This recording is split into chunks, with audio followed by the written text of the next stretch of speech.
Halo teman-teman, jadi di sini saya akan memberikan pengertian terkait tentang belajar, pembelajaran, dan pembelajaran klasik.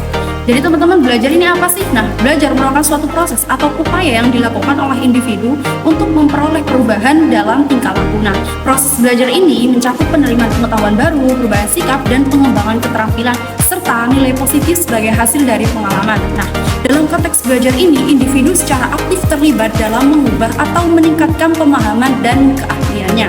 Sedangkan pengertian dari pembelajaran atau yang sering kita dengarkan dalam bahasa Inggris adalah learning. Apa sih pembelajaran itu? Pembelajaran adalah proses mempelajari hal-hal baru yang melibatkan perubahan. Nah, perubahan yang terjadi dalam pembelajaran ini bersifat relatif tentunya, seperti relatif metamorfosis, di mana individu mengalami transformasi dalam pengetahuan, keterampilan, sikap, dan nilai-nilai sebagai akibat dari proses pembelajaran. Jadi apa sih awal mula penelitian ini tentang proses belajar dan pembelajaran? Nah, penelitian awal tentang proses belajar dan pembelajaran ini dimulai dengan studi terhadap hewan seperti tikus, anjing, dan burung. Hasil penelitian dari hewan ini kemudian digeneralisasikan dan diterapkan pada manusia. Nah, penelitian pada hewan yang memberikan wawasan yang berharga tentang mekanisme belajar yang mendasari proses kognitif dan perilaku manusia. Apa sih tentang pengertian dari pembelajaran klasik? Pengertian dari pembelajaran klasik ini merujuk pada pendekatan dalam proses pembelajaran yang telah lama digunakan di dunia pendidikan. Jadi metode ini didasarkan pada cara tradisional atau konvensional dalam melakukan proses belajar mengajar. Nah, teman-teman, pembelajaran klasik ini seringkali melibatkan metode pengajaran yang lebih formal, seperti ceramah, pemberian penjelasan lisan, dan interaksi langsung antara guru dan siswa di dalam kelas. Jadi, apa sih perbedaan antara belajar dan pembelajaran? Nah, tentunya pasti adanya perbedaan ya. Nah, belajar adalah proses aktif yang dilakukan individu untuk mengakuisisi pengetahuan dan keterampilan baru. Sedangkan untuk pembelajaran sendiri, ini mencakup proses yang lebih luas dalam memahami dan menerapkan pengetahuan baru. Nah, untuk perbedaan yang kedua, yakni belajar melibatkan usaha individu untuk memperoleh perubahan dalam tingkah laku dan penerimaan informasi. Sementara pembelajaran ini lebih menekankan pada proses internal individu dalam mengelola pengetahuan baru. Untuk perbedaan yang ketiga, yakni belajar lebih menyoroti tindakan individu dalam mengasimilasi informasi. Sedangkan untuk pembelajaran sendiri ini mengacu pada proses transformasi pengetahuan menjadi pemahaman yang lebih mendalam. Jadi teman-teman, metode pembelajaran klasik ini sering diimplementasikan dengan cara yang sistematis dan struktur untuk menyampaikan materi pelajaran kepada siswa. Nah, dalam konteks pembelajaran klasik, guru memiliki peran yang dominan sebagai sumber pengetahuan utama. Nah, sedangkan siswa lebih banyak berperan sebagai penerima informasi. Dalam pembelajaran klasik sendiri, aspek interaksi antara guru dan siswa memiliki peran penting. Jadi, siswa dapat langsung bertanya dan mendapatkan penjelasan yang mereka butuhkan dari guru mereka. Nah, interaksi ini menjadi fondasi yang penting dalam membangun pemahaman yang kuat terhadap materi pelajaran. Kalau di sini saya akan menjelaskan pembelajaran dalam klasik. Pembelajaran klasik juga dikenal sebagai pengondisian klasik, melibatkan penentuan hubungan antara stimulus dan respon. Dalam konteks ini terdapat beberapa pendekatan yang digunakan dalam pembelajaran klasik ini yang mencakup yang pertama yaitu pendekatan stimulus yang bersyarat. Yang pertama, fokus pada pemberian stimulus bersyarat yang sebelumnya netral, tetapi kemudian dipasangkan dengan stimulus tak bersyarat untuk memunculkan respon yang sama. Contohnya itu dalam eksperimen Pavlov, bunyi bel stimulus bersyarat dipasangkan dengan makanan stimulus tak bersyarat untuk menghasilkan respon berupa air liur dari anjing. Yang kedua yaitu pendekatan asosiasi stimulus respon berdasarkan konsep bahwa stimulus akan memicu respon tertentu. Dalam pembelajaran klasik, penekanan diberikan pada asosiasi antara stimulus bersyarat dan respon yang dihasilkan. Yang ketiga yaitu pendekatan eksperimen dan pengulangan. Eksperimen klasik dilakukan melalui serangkaian pengulangan pasangan stimulus bersyarat dan tak bersyarat. Pengulangan yang konsisten otomatis memperkuat asosiasi antara kedua stimulus dan membentuk respon yang diinginkan. Yang keempat, pendekatan penguatan dan kemaduan. Penguatan dilakukan dengan mengaitkan stimulus bersyarat dengan stimulus tak bersyarat secara konsisten. Proses ini menghasilkan pembentukan asosiasi yang kuat antara kedua stimulus dan akhirnya menghasilkan respon yang diinginkan.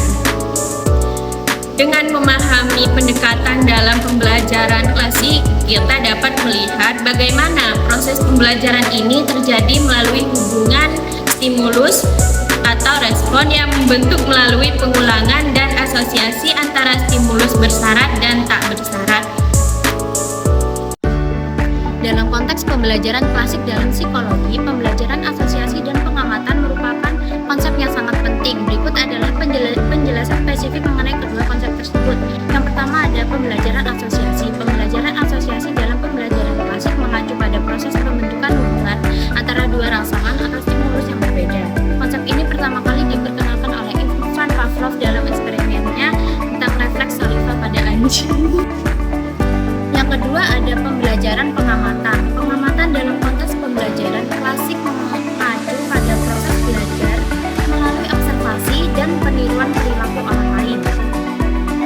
Teori ini dikembangkan oleh Albert Bandura dalam teori pembelajaran sosial atau teori belajar melalui modeling. Menurut teori ini, individu dapat belajar dan mengadopsi perilaku baru dengan mengamati orang lain yang melakukan perilaku tersebut. Contoh dari pengamatan dalam pembelajaran klasik adalah eksperimen Bobo-Doll yang dilakukan oleh Bandura.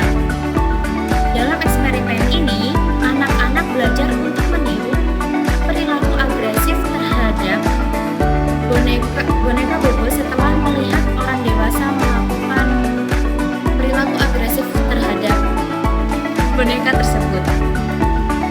Dengan memahami konsep pembelajaran asosiasi dan pengamatan dalam konteks pembelajaran klasik, kita dapat lebih memahami bagaimana individu belajar melalui hubungan stimulus dan respons, serta melalui proses observasi dan peniruan perilaku orang lain.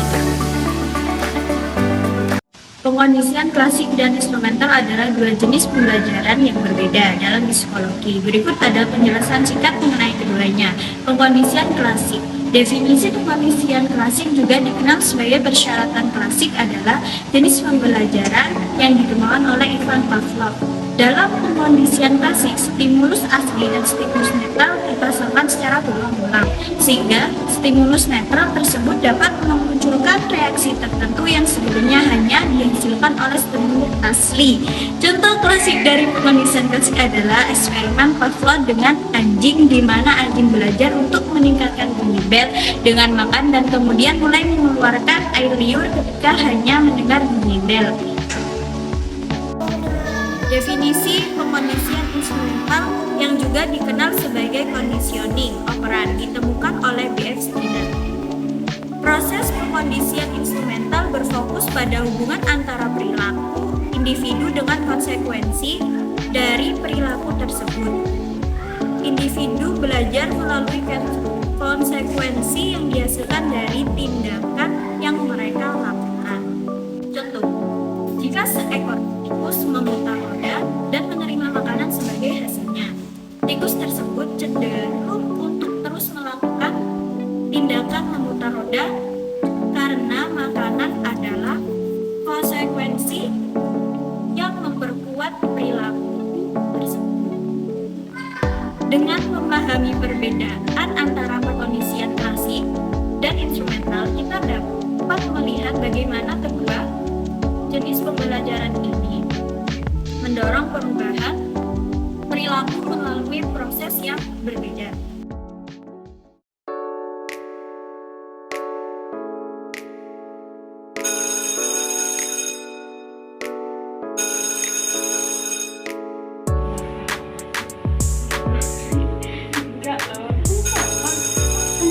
Ayo anak-anak masuk ke dalam kelas. Oh iya, Bu.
Ada 25, benar?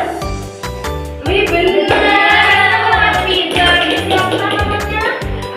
Nah, Ade Alfi. Itu yang cantik ya. Tahu ya teman-teman yang lain jangan malu ya. Baik, kali ini pertanyaan yang kedua. Siapa nama nabi yang terakhir? Oh ya, Ade Alfi, siapa namanya, Dek? Nabi Muhammad SAW. Nabi Muhammad, pintar. Kasih tepuk tangan buat ya. Nah, pertanyaan yang kedua. Ngomong ya sama Ade Alfi ya. Ada berapa kitabnya Allah? Saya kitab cewek. Ayo kamu ya. Ada 4. Ada 4. Coba lagi ya, pinter deh Desti. Selanjutnya kitab yang diwahyukan kepada Nabi Muhammad. Saya.